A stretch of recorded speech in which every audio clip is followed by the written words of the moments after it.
Start your mornings right with the Medicare Morning Show. Join our dynamic trio of hosts, John Davis, William Lacey, and Felicia Evans, as they bring you the latest insights, expert advice, and real-life stories to help you navigate the world of Medicare.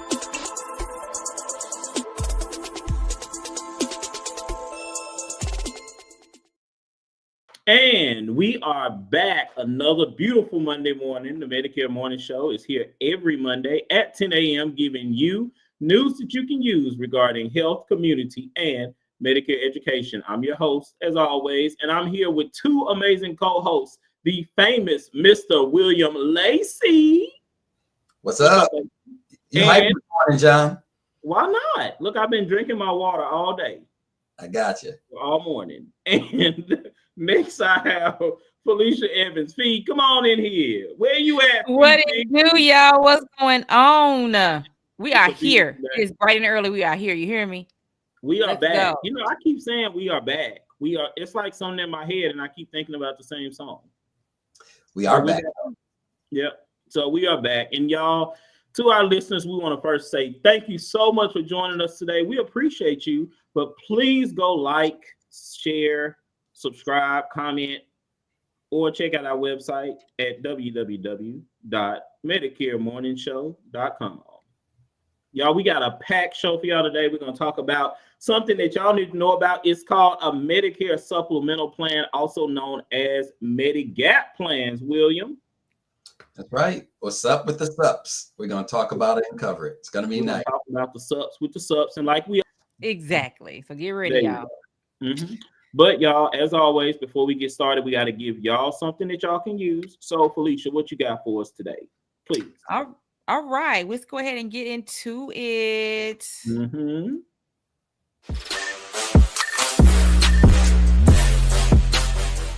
So today's healthy tip is going to speak about sleep. Yes, sleep. Getting enough sleep is very important to the quality of life, okay? Poor sleep can drive insulin resistance, can disrupt your appetite, because you know sometimes you don't want to eat and you want to eat too much. That all does that. Even hormones, okay? Ladies, not getting enough sleep can mess your hormones up and reduce your physical and mental performance. So it's kind of be like 8 hours of sleep if you can get it, 7. But anything less than 5 is really not good. So what's more important but getting sleep is getting in that bed, y'all, at a decent hour every day if you can, to actually boost up your mental health and your overall fitness.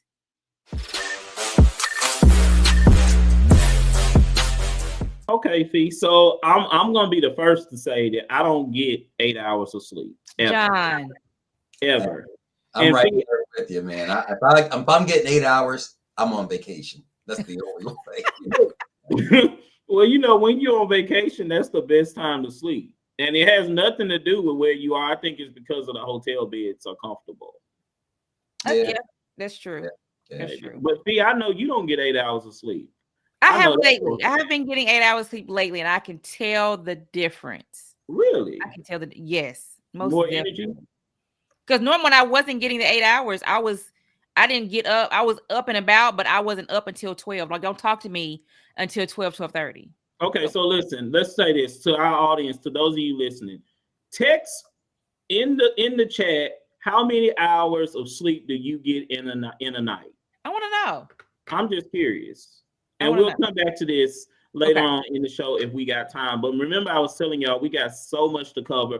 We're going to talk about Medicare Supplemental Plans, also known as Medigap plans, y'all. So these plans are very, very popular. The good thing about these plans is that they work right with your original Medicare fee. So to those people that have original Medicare, these Medigap plans and Medicare Supplemental Plans comes in and it fills in the gaps. Now, if you're wondering what are these gaps in Medicare, Felicia, remember we talked about this in a previous show. I think it was. Do we got that clip to pull up? We sure do. There it is. Breaking news. Remember we had the breaking news, Medicare Unpacked, Understanding the Parts. Y'all check it out on YouTube. Yes. or Facebook to view what the gaps in Medicare are. But that's what we're going to cover today. We're going to talk about the gaps. But before we get into that, I'm going to pull up a chart of the cost of Part A and tell y'all the gaps just to remind y'all. So, William, go through this chart real quick. Well, I tell you what, we're going to make this simple. We're going to go right to that with that figure that jumps out, that 1,632. That is the deductible for Medicare Part A. That's the deductible that you have to pay when you go into the hospital. You got to pay that first. And that deductible is not an annual deductible. You pay that each time you go into the hospital.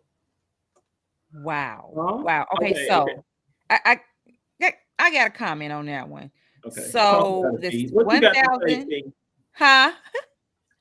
I said, what you got to say? Talk about it, Fee. So when you saying the 1,632 has to be paid every time, so you mean if my auntie Betty, right, went to the hospital for let's say a 2-day knee surgery, right, and then 6 months later had a fall that resulted in a 5-day hospital stay. Yeah, she would have to pay the 1,632 twice. Yes. Yeah. Mm-hmm. And see, that's what's so bad about it, because that's the gaps. When we talk about the gaps in Medicare, that's what these Medicare supplemental plans come in and do. They cover those gaps. Most people don't think about it because most people don't intend to go into the hospital for multiple stays. But if you are, that is a bad position to be in. So, William, do we got a chart? There you go, for Medicare Part B. So remember, Medicare Part B has gaps too, y'all. So check these out. It does. And you can see it right there, $240. Not a big deal, right? And you only have to pay that one time during the year. Okay, so you're talking about the Part B deductible. That's the $240 is the Part B deductible. We talked about that in that episode too. Okay. We sure did. But remember what follows that $240 deductible. You got that 20% that you have to account for. And you remember, if it's the bill's $1,000, okay, 20%. Yeah. But so y'all know with the original Medicare, you do pay your deductibles, but then there's a 20% coinsurance that you pay for all of your other services. So when you go to the hospital, you have x-rays or surgery, they're going to bill you the 20%, which is also known as the coinsurance amount. So, yeah. So guess what, y'all? That give me my money. That part it goes up. It's like, wow, that 20% could be either a good thing or be a bad thing, depending on your what your services are, what services you get, what the cost is. And again, it can go, if you get that big fat $20,000 bill, you better hope you don't have any more bills the rest of the year. Yeah, I'm shocked like this picture and this arrow that keeps going up. You shocked. Yeah, because look at her mouth. She's like, what is this? Because but see, what's so bad about this 20% is that there's no cap. Like, at least with other plans, there's a max out of pocket that you pay per year. But with the original Medicare, there are no max out of pocket. So a Medicare supplemental plan comes in and it pays those gaps that we would normally occur. So these things started in 1980, basically. The federal government decided to what we call standardize or make these all the same, no matter what insurance company you deal with. Okay. So that was, they passed an act that standardized these. So that's when it started. Let's take a look. And there we are. A, B, C, D, E, F, G. So y'all, if you're looking at this chart, I do not want y'all to get confused with a Medigap plan and a Medicare plan, okay? A Medicare Advantage plan. I don't want you all to get confused about a Medicare Advantage plan and a Medigap plan. With these A, B, C's, D's, I know we're used to talking about those when we think about Medicare Part A, B, C, and D, but Medicare supplemental plans also use the same lettering for descriptions of the plans, which is kind of... That's what the government does, man. That's just...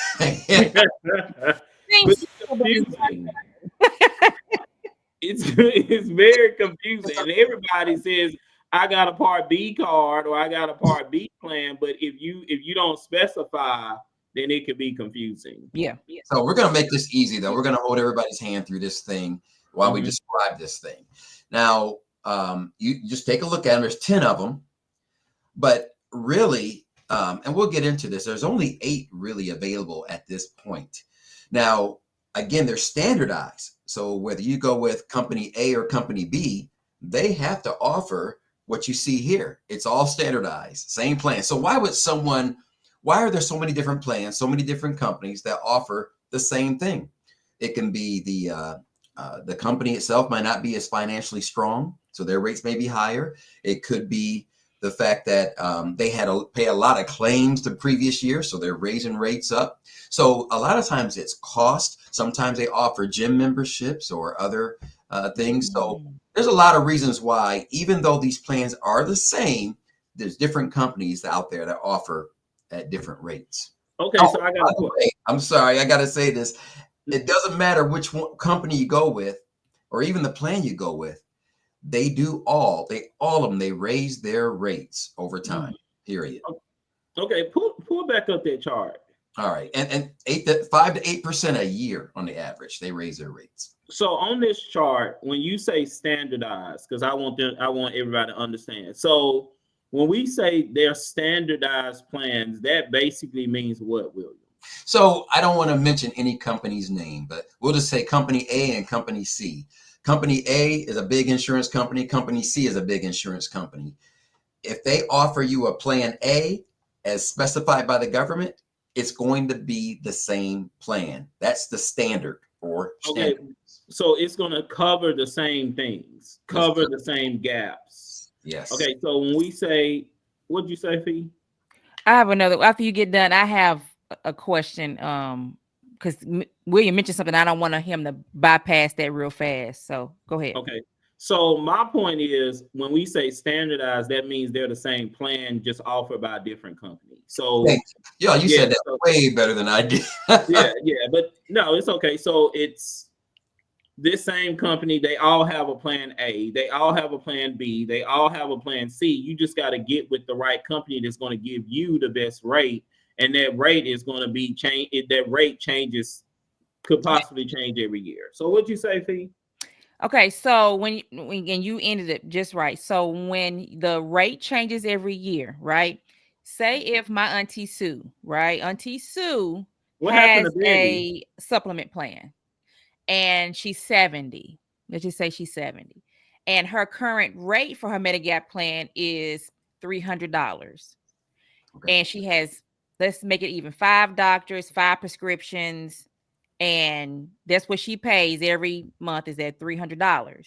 You're telling me when Aunt Susie turns 71, with those same 5 doctors, those same prescriptions, whether she sees all the doctors in that time, it could increase a percentage, like it could go up to $30, $40 every, like it can go up every year that she gets older. Yeah, it will go up, and it will continue to go up. So sometimes people can feel a little trapped. They don't want to get rid of this. They can't get rid of it because they got all these doctors to go to, but at the same time, they can't afford to pay that $300. And knowing next year, if it goes up 8%, now they're paying $324 every month, and so on and so forth. And then it can keep going up and up and up. Mm-hmm.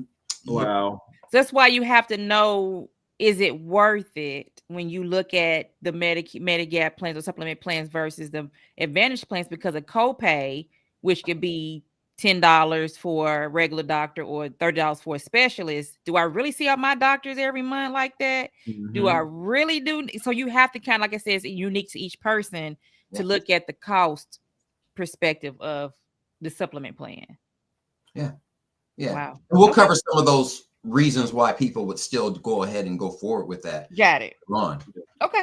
But John, we aren't going to talk about 2 of those letters, right? Well, let's talk about them. What you got? What's the letter? F, right there. We're not going to really get into F and C. And the main reason, if you look at that chart, let's just focus on F. F checks all the boxes, literally. Mm-hmm. But the problem is the federal government ended that plan January of 2020. So if you turn 65 after January of 2020, you cannot get plan C or F. They both cover Part B deductible, so they got knocked out. Okay. But again, the most popular plan out there is the plan F. Now, let you know why some people do these still. That even if it costs a lot of money, they don't want to think about the bills. All they want to do is be able to go to the doctor and just worry about recovery, right? So, and then you could wipe out all those other letters too. A, B, D, K, L, M. We're not going to really worry about those. Those are very rarely chosen. They have a lot of gaps. So people, we're not going to really focus on them. Right now, outside of F, the most popular one is G, and then the next one is N. Those are the ones. Plan G is the fastest growing one, actually. So Plan G, you see that, John, with what it covers? Yeah. Boxes so all of these plan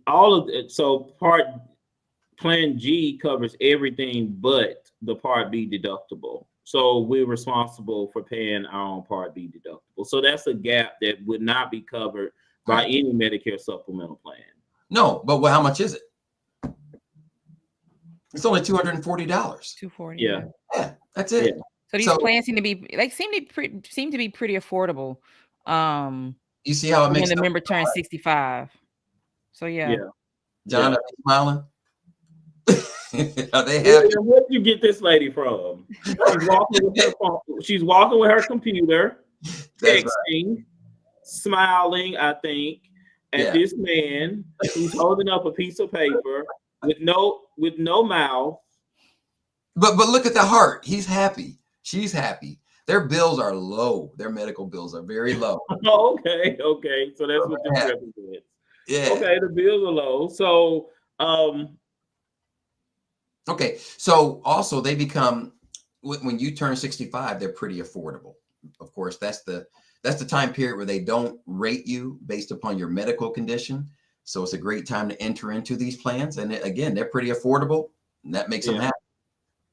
Now, I am going to go back just briefly to Plan N. That's the other one. That one's very popular now too, because it costs less every month than the Plan G. And you can see why. There are a couple gaps here that are open. For instance, you still got to pay your $240 one-time Part B deductible. You also have to pay $20 at the doctor's office, or unless the doctor waives it. And you also have to pay $50 at the emergency room. And then there are some Part B excess fees. As you see, that box is not checked either. And y'all know what those are, right? Interesting. Yeah.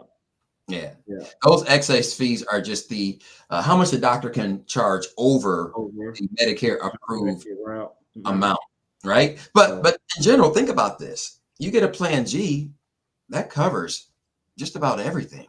Okay, so it covers everything, but when we talk about so it covers everything, but you were saying the gaps. So the gaps would be the Part A deductible, Part B deductible. Oh, you mean the overall gaps? I'm sorry. Yes, the gaps that need to be covered. I'm sorry. Part A deductible, $1,632. Yeah, and then the Part B, whatever you have to pay for Part B. And then whatever plan you choose, whether it be the Plan N or the Plan G, you will be responsible for those out of pocket costs. Yes. Okay. And you pay your monthly premium. So this right here seems like it's absolutely perfect or excellent coverage. Okay, because here's the question. Now, Fee, you had an aunt Brenda. My mama's name is Brenda, so you better not say nothing bad. Okay. We're gonna go with Aunt Brenda. Okay. Your aunt Brenda, she's at the doctor, okay, and she wanted a plan. Let's say, for instance, she wanted a Plan G. Okay, and she also has a Medicare Advantage plan. Because believe it or not, that does happen to some people where they have a Medicare supplemental plan because they didn't know, somebody told them they needed it. And then they wanted the dental, vision, and hearing. So someone came and helped them get that. So now they have like kind of two type of insurances. Is that possible? No, John. Wait. No. Nope. No, I'm I'm gonna just stop you saying. right there. Let me tell you why. Okay. It is illegal to have both a Medigap and a Medicare Advantage plan. You can only choose one. Okay. Can't have the best of both worlds? Well, look, that's the American way. I want it all. Yeah. I want it all. I want it all. Poor Miss Brenda. I mean, I'm Brenda. No, that's not gonna happen. Yeah. So also you got to remember too, if you do choose to go with one of these plans, you do have to get your own prescription drug card. That's required. Yeah. As you remember in that episode with Sherry Bagwell, you do have to get your Part D, and that could add to your monthly cost as well. It will add to your monthly cost as well. Okay. All right. So we going through. So where we at now? Why would a person choose a Medicare Supplement or Medigap plan over Medicare Advantage? Let's explore that. Let's just say you don't want copays at all when you go to the doctor, or you want very few copays. And there's your Aunt Bryn or Brenda. That's not my Aunt Brenda, but well, let's just say they don't want to think about bills while they're trying to recover. She's out of the hospital, got her knee fixed and everything, going for a checkup. And look at, she's happy, John. She is smiling. Even the doctor's happy. Even the whatever that thing is in the background is happy. So a little human with the open body. Whatever that thing is. Human with the open body. Okay. Right. Open body man is happy. So Aunt Margaret looked like she's doing better and she's happy. She didn't have any bills. She didn't have to pay anything out of pocket, but she pays the monthly premium for that Medicare. The Medicare supplemental. Medigap. She could afford it, so she don't have to think about this stuff. What about if you have a Medicare Advantage and you have some health concerns? You got to go in. How much does it cost to get MRIs, outpatient surgeries? How much does it cost to get physical therapy, right? Yeah. Copays and things. So some people, they don't want to deal with the copays for that. So they go with the Medicare Supplement or Medigap. Or what if Aunt Betty lives in Florida for the and she doesn't want to have to worry about doctors and networks and things like that Medicare Advantage plans have to deal with. Or you just like to travel a lot, right? So Medigap would be the answer. So, William, I got a question for you. All right. Because the people want to know. The people want to know. The people want to know where you found these people. John. This man walking with his coat on. It looks like the fall. It doesn't even look like it's snowing. He's walking to school. Oh, He's my walking to goodness. school, with a big old coat on. So he's happy. So basically, with the Medicare supplemental plans, remember, y'all, we talked about the pros and cons. Remember the episode, Fee? I remember you talking about the pros and cons of having a Medicare Advantage plan compared to having original Medicare. Yes. And the cons, remember those, Fee? I think they were having a network of doctors. Right, being limited on who you can go see. Mm-hmm. A lot of people don't like to be limited at all when it comes to doctors and service and network. So yeah. Mm-hmm. And then another one was traveling from one state to the next, because Medicare supplemental plans cover you all over the United States. Wherever you go. Yeah. Even out of the country, they have emergency care, which makes sense because you don't go to the doctor in another country unless it's an emergency. So yeah. It's a nice fit if it fits your budget. Right. Okay. And your lifestyle. Your They have a new lifestyle at 65. Yeah. Grandkids gone, the kids gone. It's only you. So yeah. Yeah, they say that, but then they want the grandkids all the time. So I don't know. Not I. Not I said Fee. I done raised mine.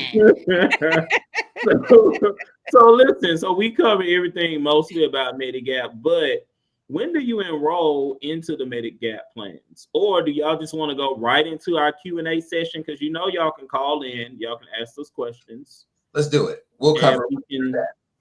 And we can go over some questions. So let me pull some questions for the audience or from the audience. Yes. But before we get started, you know what we got to do. I'll be right back.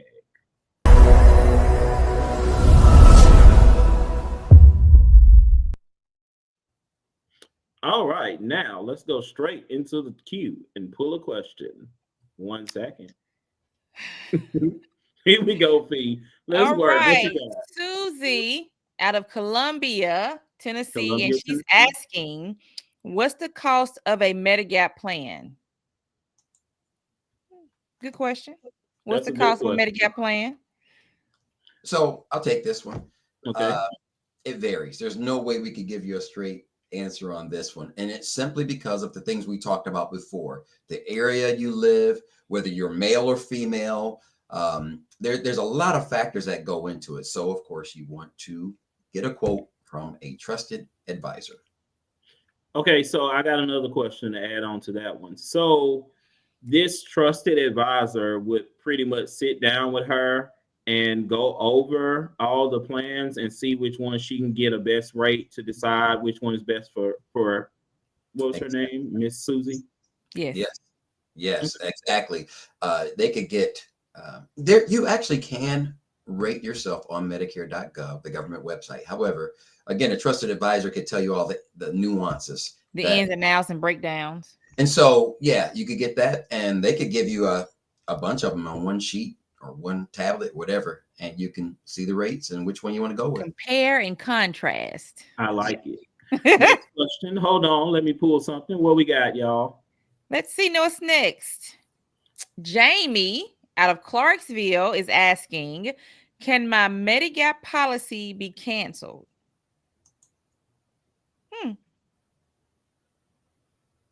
Can it be canceled? Non-payment. You got it, John?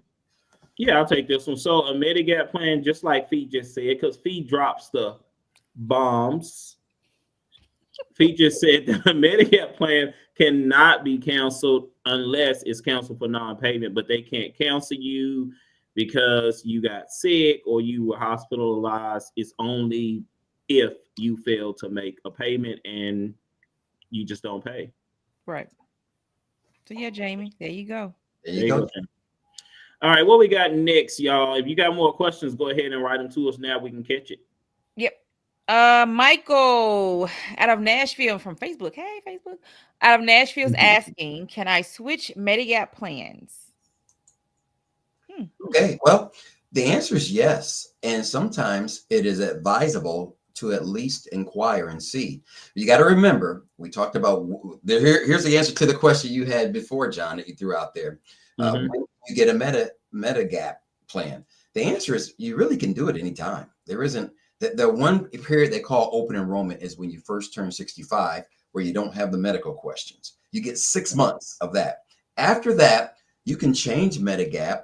However, you will be rated because of your medical. If you're pretty good and healthy and everything, you might want to try it. What if you got these high rate ups over the last few years and you want to see if you can save about 20 or 30 bucks a month? So you can change Medigap plans. But again, remember, you're going to be rated according to your new age, your health, and you could possibly even be denied. And then, like we were saying, it increases. So, you know, your rate, if you came right in at 65 versus now you 67. So, right. But you can always inquire and check it out. Yeah. Okay. Y'all just full of information tonight. I'm just today. This morning. Look, it's been a long John, you had to change a tire on your own last week. Look, I had to change a tire in the rain, in the lightning, and I walked to the store and got a rubber glove because I did not want to be electrocuted. You know, rubber stops electricity, I think. That's what I was taught. Oh. John, you're a man of many talents. Yeah, absolutely. Let's get one more question, y'all. Okay, one more. Raymond out of Nashville is asking, can I keep my Medigap plan if I move to another state? Good Okay. one. What we got? Good one.